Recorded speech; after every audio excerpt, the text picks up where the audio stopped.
Hi everyone, I'm Brittany Bajo, a current master's student at Tennessee Tech University in Cookeville, Tennessee, currently working under Dr. Amanda Rosenberger on a couple of different projects, but today I'll be discussing the freshwater mussel status update for the Gasconade River in Missouri.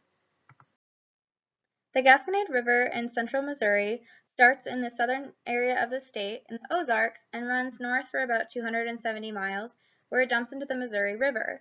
As you can see by the pictures on the right-hand side, it's a really unique system. Due to the river's length, we often divide it into three sections, an upper, middle, and lower section. The upper Gasconade consists of gravel, cobble, and high riparian vegetation. The middle Gasconade consists of karst topography, like the bluff seen in this image in the center. The lower Gasconade consists of much wider, much deeper reaches. As far as impacts to the system, the Gasconade has been relatively lucky in that it has seen no true dams and has seen very little channelization. Unfortunately, we do still see evidence of pollution and some infrastructure like the bridge seen in the image on the left. As far as bank instability, this is probably the biggest issue throughout the system and includes influences like urbanization, as shown in the upper right-hand side, and agriculture, as seen in the kind of center left picture, where we see a lack of riparian vegetation and a movement from cattle that has caused instability in the banks of the stream. The lower right-hand side shows this sort of heavy woody debris in large masses and kind of congregations along the system that have built up due to the 100-year floods that the system has seen over the last few decades. Historical records for the Gasconade River started in the late 1960s and were much more scattered. It wasn't until the 1990s when we started to see a more holistic approach that covered from the headwaters to the tailwaters and used both bank surveys and snorkel surveys to determine the overall freshwater mussel health throughout the entire system. After the 90s, we saw a much more clustered effort in areas that were deemed species rich or contained endangered or threatened species. I don't have too much time to go into the details of our statistical models that our team has built, but essentially we're using hydrogeomorphological variables and historical data to predict where suitable habitat for mussels lies along the river's reaches.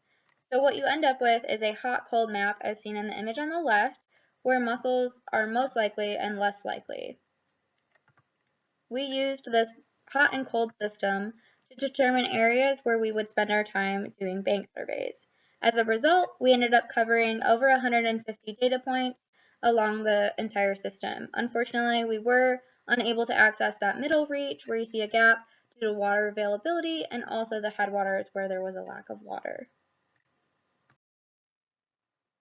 Bank surveys were performed in those red zones that I just spoke about, where we spent between 10 and 60 minutes zigzagging across the gravel bars, including the first foot of water.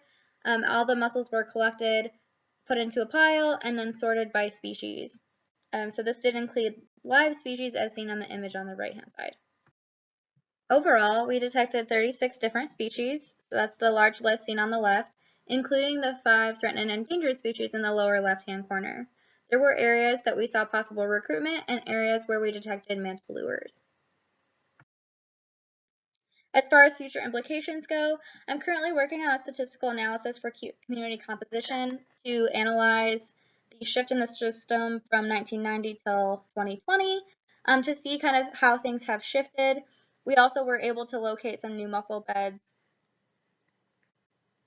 which will help in management efforts.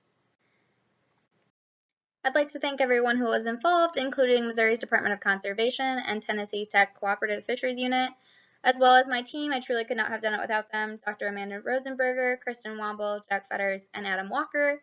Special thanks go to Steve McMurray and Scott Feynman for all their guidance, data, and help in the field.